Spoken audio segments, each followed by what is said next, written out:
Number one hit. Martin Radio. The king of RVA Business Talk Radio on ESPN 106.1 FM, The Choice 105.3, and worldwide on IBGR.network. Would you join me, please, and welcome Mike King Biz Radio. Hi, I'm Roby Martin with CBS 6 Eat It, Virginia, and I was just on the mic with Mike. Me, Mike, Marcy, talking about all things Richmond. Tune in, man, tune in! I am listening to On the Mic with Mike every day. That's what I do. On the mic with Mike, ESPN Richmond here. That's what I do. So we're here talking to, we got a coach in the building. Coach Mo, welcome to the program, sir. Good morning. Thank you. All right, good so now. it is the time of day when the coach, whatever time the coach says it is, it is. So ESPN, that's where we are. Mike King, this is part of Mike King Biz Radio Network. Got Coach Mo in the house, met him and his fiance over at the Common House yesterday. We're always finding great people hanging out there doing magical things. Alrighty, I always say this is an elevator pitch, the business show. Let's get to 30 seconds. Well, no, you got more than 30 seconds. You know, give us who you are and what you do. Well, I'm Coach Mo Sumter. I'm a college basketball coach at Livingstone College down in Salisbury, North Carolina, a member of the CIAA, the historic CIAA. I've been coaching for about 13 years now, 10 years on the college, 3 years high school. I've just been in the game trying to mentor, trying to help young people that were in my position not too long ago. Not too long ago at all. Not too long ago. Not too long ago. Get to the next level, prepare them for the next level of life. Give them all the basketball gems. I played Division I. I played professional in Europe. So I just want to give back. All the knowledge that I've obtained over the years, all the people I've talked to, all the books I've read, I can't take it with me when I die. So it's on me, I think, to give to the next person, to give to the next person, to give to the next person. Ladies and gentlemen, Coach Mo Sumter is here with us right now. Really, so you had played overseas. Let's talk about this whole Brittany Griner situation. What's it like for a player, an American, to go overseas to play basketball? We'll start with that. Then we can sort of look at some of the pitfalls that may happen. Like, we may see it as exciting and all those things. It's a great opportunity. Then there's some of the areas that could cause problems. It's a culture shock. You go to a totally different place, different language, different food, different ways of living, different parking, some places, different sides you drive on. So you learn how to live all over again. The most important thing is to learn your food. Because that's what you're gonna do the most. You gotta learn what to eat, what not to eat. I think one time I was over there, but you know it. Yeah, I know. I went to the store to get milk for my cereal, and I ended up buying what I thought was milk. It ended up being cat milk, which I didn't know until our manager comes to my apartment and says, "Why do you have this? I'm gonna eat some cereal tomorrow." Not that. You better eat some dry cereal. That's what you better be doing. You know, but like I say, it's a culture shock, and for her over there, I'm assuming that I couldn't imagine being behind bars over there and having to deal with that because the rules are different.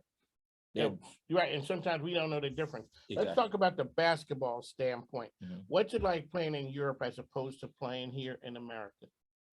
It's amazing. It's amazing. You never know that experience until you get there. And I remember waking up some days in the morning and wondering where I was, just not believing that I had gotten there or that it was real. I'm really in Europe. It's really, what I used to see in my history book or on TV. I'm really surrounded by these things.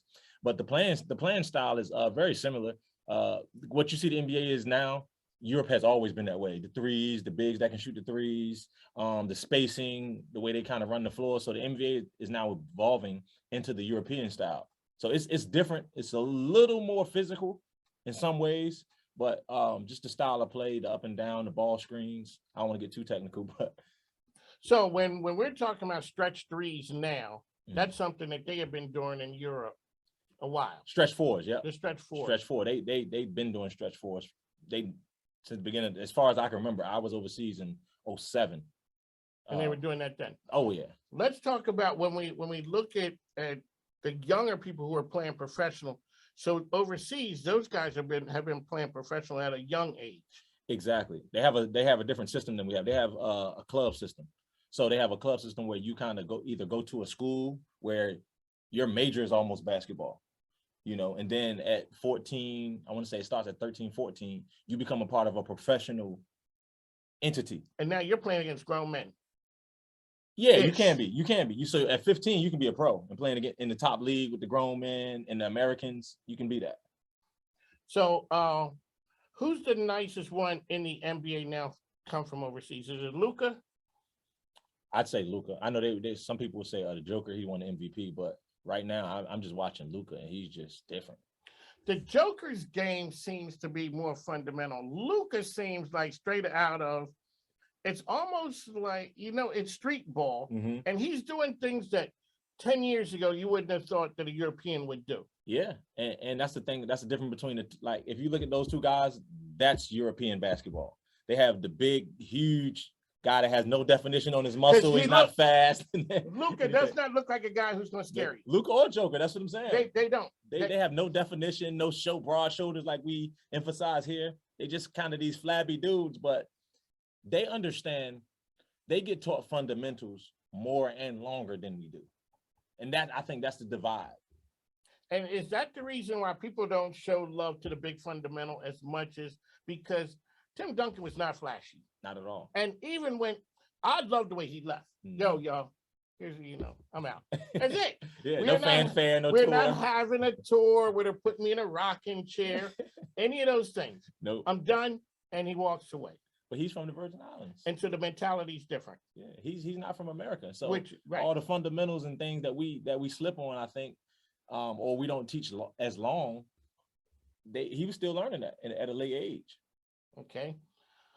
On the mic with Mike, Coach Mo is here. Ladies and gentlemen, this is a rarity for me. You guys know, but when I got an expert in the house, what do? I talk what they're talking. Are the Nets done? You got a hot take, huh? That is. I just don't think they have the other pieces. They're putting a lot of weight on KD and Kyrie, which I think they can handle the weight, but they don't have a lot of room for error. Exactly. They don't have a little room for error, and their defense has to be better. Okay. It has to but be their better. defense has had to be better since even when Harden was there early on. They were not locking people down. But they say we can score 130 points. Can you do that? Well, that is true. That is true. But now when one of them isn't on and they aren't giving you 40, exactly, you may not have somebody else to come up to drop 20. Exactly. Now Patty Mills and nice Seth times. Curry are capable, but he ain't. But consistently, he's not Steph, and that's no knock on him because he's a great pro. He's going to be a long-term pro. So I mean, Steph, there's a big gap between Steph and everybody else. And so when we look at Steph, who's changed the game? And some people are saying Steph changed the game because all of a sudden he is not scaring anybody either. And every kid on the court feels like they could take Steph because he has that look. Yeah. But they realized early on. So who, as say in the last 20 years, are people, saying that person fundamentally changed the game? I think you can trace kind of the footprint of who changed the game by how they changed the rules. Okay. Right. So if you look at Shaq, they changed the rule for Shaq. The hack and Shaq, because they realized.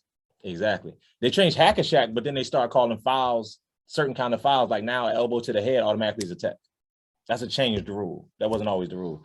Iverson, they changed, he was crossover. They start calling the carry.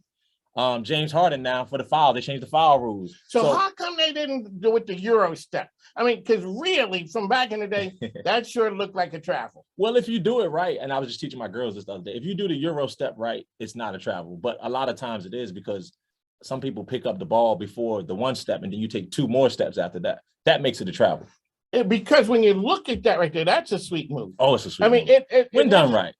It is, because even when it's not done right, it looks like it could be a travel, whether you get away with it or not, because it's one move that stops everybody every time. We're like, oh, wow, that was nice with the. That's why I say if done right, because if you don't do it right, it's going to be a charge. You're going to just run the person over if you don't do it right. Okay. So you got two ways to do it wrong, one way to do it right. You can travel, you can charge. That's doing it wrong. But if you complete it, it looks beautiful. So what you're saying is 1 out of 3 of the choices is a good thing. Yeah. So you better be able to do it right. Exactly. So besides, who do you see out there right now whose fundamentals you like? I'd say a young person. Fundamentals. Oof. That's for few and far in between. Just straight, whenever we're talking straight fundamentals. Straight fundamentals. Now I'm not a basketball expert. I don't play one on TV, not even on the radio. Yeah. They used to say, take a shot follow your shot. Mhm. Everybody taking their shot and posing. Yeah. Ain't nobody really following their shot. And when somebody does, Mhm. it's shocking. And that's why they're Yeah. getting the long rebound, because everybody's just looking at him, just Exactly. waiting for it to go. Long shots have long rebounds, you know. So the game has evolved into a lot of threes. So now that the game's evolved to threes, the longer rebounds, more fast breaks, more dunks, fans happy, cheer. That's what the game is now. Well, that is true. So on the mic with Mike, Coach Mo is here. I come from a time I used to be, like, baseball was my number one sport. Love baseball. And back in the 90s, like they said, chicks dig the long ball. Mhm. Yes, they do. Yeah. That's right. Nobody wants to go to a game 2-1. Nobody wants to go to an NBA game, 84, 83, 82. No, I mean, it's cool at the end. Yep. But when you start dropping 125 on them, and they're running up and down there, that is appealing to the people. That's been the NBA's. Mhm. That's been the NBA's calling card. But let's talk about the greatest of all time. Does LeBron, in your estimation, ever have an opportunity to be the greatest? Oh man, you're gonna get me killed, man. You're gonna drop the bomb on me. All right. Here's my assessment. This is my personal assessment. Right. You're like that disclaimer that I read. The views here expressed in mine. Exactly. If you got any issue, go to 814. Yeah. Come that's a different Mike. Building. Exactly. Yeah. Don't be coming looking for me. Okay. So I believe that LeBron is the best player ever. And I saw Jordan, I saw LeBron. And I'm trying not to be biased because I was a Penny fan, and Penny and Jordan used to go at it. Yes. So please accept my biasness. Okay. But I believe LeBron is the best player of all time because he has more tools. Everything that Jordan could do, LeBron could do. Now, people try to say the killer instinct and try to add a bunch of things that we can't see to make him better. And now we talk about championships 6-4, those kind of things. I get that. But when you look at the totality of a career and what someone has done, they say LeBron doesn't have a killer instinct. Well, LeBron scored, almost 25 points in a row against a Detroit team that beat Shaq and Kobe. Then he scored another 27 and almost 27 in a row against a Celtic team, against Detroit. 25 against Detroit, 27 against the Celtics. Two teams that beat the other guys in the West. And he put those franchises to rest. After that, the Pistons were never the same. After that, the Celtics were never the same. He worked it back. And then he went to 8 straight championships. That's a killer. And never really, now, folks who know me know I'm a straight LeBron fan. Okay. That's it. Okay. I'm not even fronting with this, and I'm old enough to remember the Jordan years. I do. But I've never seen somebody who can take a group of no names. When you're taking no names to the limit and you're winning championships with them. Yeah. The other part that I don't like is when old players say, I would have never teamed up with that guy. That's and not I'm true. like, that's not true. Nothing about that is true. It's like when you guys took up, all right, so folks, everybody's out there listening, who wants to get mad. Where Rodman did not always play for the Chicago He came Bulls. from another championship team. Exactly. But no one wants to talk about that. So when people said, I would have never left, or I would have never. Ron Harper was, they were saying he was the next Jordan at one point. Yeah. And all of a sudden, he's with Jordan. Yeah. And so I look at that right there. So the sport of basketball, you're a player, you played high school, college. Mm-hmm. What was it like the first time somebody called you coach? Oh, it was weird. I never thought about being a coach while I was playing. Never, not once, ever. I thought I was gonna go overseas for 2 years and then come back to the NBA. That didn't happen. But then I thought I would be overseas for 10 years and make a lot of money, start a business and kick my feet up and, kind of do what I wanted to do. Okay. Obviously, that didn't work. God started laughing. And said, where did the idea of being a coach come from? My high school coach. He was one of my mentors. He's somebody that I still look up to today. He's somebody that's guided me along the way. He asked me my first year overseas, like, hey, you should come coach. I was like, no, I'm still playing. He asked me second year, hey, come coach. I was like, you can't come to the program and talk about somebody without shouting out their name and showing them some love. Oh, so who are we talking about? We're talking about Chavez Mabry. He's a pristine brother of the Omega Psi Phi fraternity. I'm sure that's how you roll too. I see the. All right, so go ahead. I was waiting. I was trying to give you some time. Of course, I was going to plug. Exactly. One thing that the cues come out. All right, so yes, he's a good guy. Great guy. Let's talk a little bit about where's he coach and why is it he means so much to you? It's funny because he's no longer coaching high school basketball now. He's a tennis pro. He went to Virginia Union. He was a tennis pro. He's a tennis pro. And, you know, a lot of people have the argument of, if you didn't play basketball, can you teach it? But I hear you talking about culture and things like that. Basketball is Coach Lonnie Blow at Virginia State now. He says it's a simple game played by complicated people. So with that said, he taught us grind. He taught us work ethic. He taught us, I'm talking about Chavez Mabry. He taught us work ethic. He taught us, you know, life, just being on time to things, no excuses. And if you can hone that with skill, you're going to be successful. And that's where that concept came from. So as he was a mentor for me on the court, off the court as well, and all of it all came together. And he just took me under his wing and just gave me everything he had. And, you know, I had to play my part. On the mic with Mike here with Coach Mo, doing some really big things out there, really making a difference. So you've taught, you coach men, you coach women now. Mm-hmm. What's the biggest difference? Just approach, delivery, that kind of thing. Because men, you know, you push men by not encouraging per se, but you push men by punishment. You can put the beat down on and say, and guys get it. Yeah, it's a little different. And not that women can't take that. It's more so that they want to know how you feel about them first, as far as trust. It's about trust and building relationships. Building a relationship first, yes. And that was not different for me, because that's something that I always kind of had. Because like I say, Chavez Mabry, Darryl Butler, all my coaches before me, Donald Palmer, these guys, even my college coaches, Michael Huger, who's the head coach at Bowling Green State now, Doug Tebow, Mike Gillian, these guys all embraced me. Like, I still talk to all these guys to this day because of the relationship we built. And then they knew after that, I run through a wall for them. And that's every level. That's every race. That's every, you know.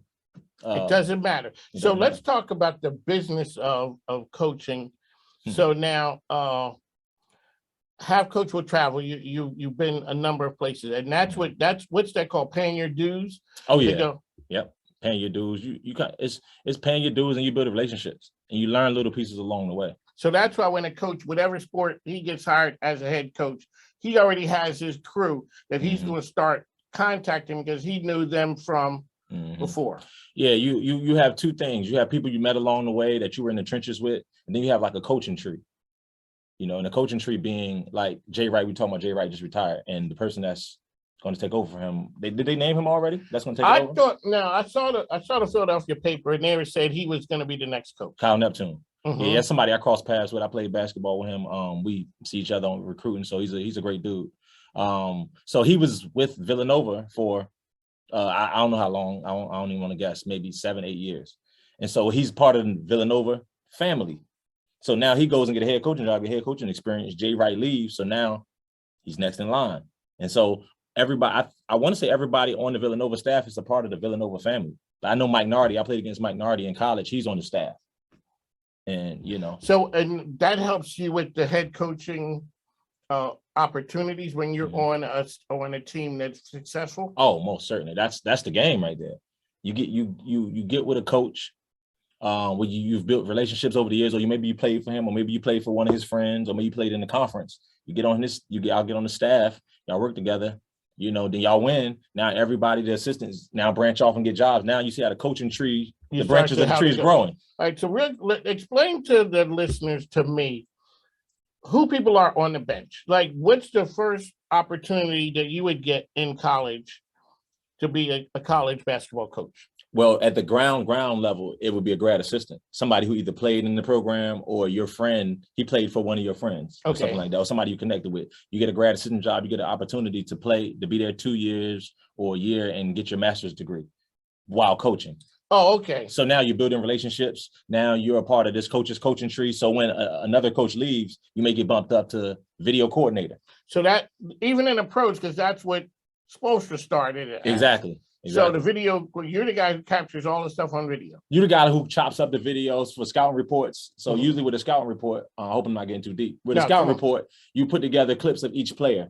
You put together clips of their offense. You put together clips of the out of bounds plays and the half court offense. That you know what they do on defense, whether that's a 2-2-1 or 2-3, or you're going to know all of that through a scouting report. And so his job is to put together the clips to show everything that I'm saying is in the scouting report. Okay. So now I've mastered that. I've been good at that. What's the next step? You can go to director of operations, who's someone that does a lot of the road work. You do the bus. You make sure the bus is there. You make sure the food is right. Oh, you're the logistics guy. You're the logistics guy. Yeah, you do all the hotel plans, plane tickets. So you are not close to the players anymore doing that, or are you? Yeah, you're still around the players. You're still around. You're around it. Like, you're a coach. But you're doing the business stuff. You're doing a lot of the business stuff. Like, when we get to a hotel, let's say we on the road, and we leaving out at 6 a.m. The Chick-fil-A order for breakfast sandwiches and fruit and orange juice should be ready. Chick-fil-A should have already been called, so we just got to pull up, pay, leave. So once we get to our destination, to our hotel at the next city we're in, a lot of time, depending on how far the ride was, it should be food either waiting in the hotel or on the way when you get there. Okay. So the sandwich spread or the sandwiches, they should be already sitting at the hotel. You just got to pay the guy, tip them. Now we just hand in sandwiches that they go to their room, So we're making the ops guy, his job is to make everything go smooth. Okay. So now I've done that. What's the next step? I see. So when I watch basketball, it's Mike King, Coach Mo is here with us. I'm talking sports. I'm talking basketball because I got an expert here. When you're the ops guy, you're not the one on the front bench. You're in those guys behind the bench. No, the ops guy is typically on the bench. He's one of the guys on the. So I'm gonna break it down 1 second further before we move on. That's Division I. Division II, like our staff, it's two of us. It's two of us. So me and coach, we're the ops, we're video, we're travel, we're offense, defense, study hall, all of that. At Division II, Division III level. I was at a Division III school, Powerhouse, which is Christopher Newport. Coach K. Great program. They were ranked 4th in the country this year. They went to the Sweet 16 or Elite 8 this year again. They have a phenomenal program, but Division III is kind of the same. It was 4 of us. I want to say 5 of us. One's like a grad assistant, volunteer. Then so that's free labor. Oh yeah, definitely. That's free labor. But it depends on what free is. Like I said, the relationships is the game. Right. So because you want to be around the game. You get on the staff like that. We win a national championship, or we final 4 team, whatever our success is. You were attached to that. So now head coach knows people. I know people as assistant. Other coach knows people as assistant. Now my friend has a job. Hey, in fact, that's how I got the job at Bluefield, by being connected to the assistant coach there. He knows the head coach at Bluefield. I was associate head coach at Bluefield for 3 months. The head coach there, Richard Morgan, played at UVA. He's attached to one of the assistants there. He called him and said, "Hey, I got a good guy for you. He's looking for a job." I get that call, that interview. There you go. Mike King, Coach Mo is here with us. How can people find you out there really quickly? Well, you can find me on Instagram at M45Coach. Also on Twitter, M45Coach. I also do Prep Talk. It's a program I call Prep Talk, where I talk about the ins and outs of the game, or I just try to give, general life advice about, like you said, culture and things like that. So that'll be Prep Talk 45. Also have the apparel line, built to inspire, encourage, called I Am Greater Than. So that's I Am Greater Than 45. Like it's hats and shirts. Why 45? That's your number? That's my jersey number. Yeah. Why did I know that? Yeah, 45. Like I say, it's a unique number. Me and Jordan, we try to stay in our elite class together in our lane. Me and Jordan, right? But yeah, that's I Am Greater Than 45 on Instagram. I also have a website, iamgreaterthan.com. It's IAMGR 8 TER.com. All right, ladies and gentlemen, Coach Mo, we'd like to thank you for coming in the program. Thank you. We'll talk to you soon. Sounds good.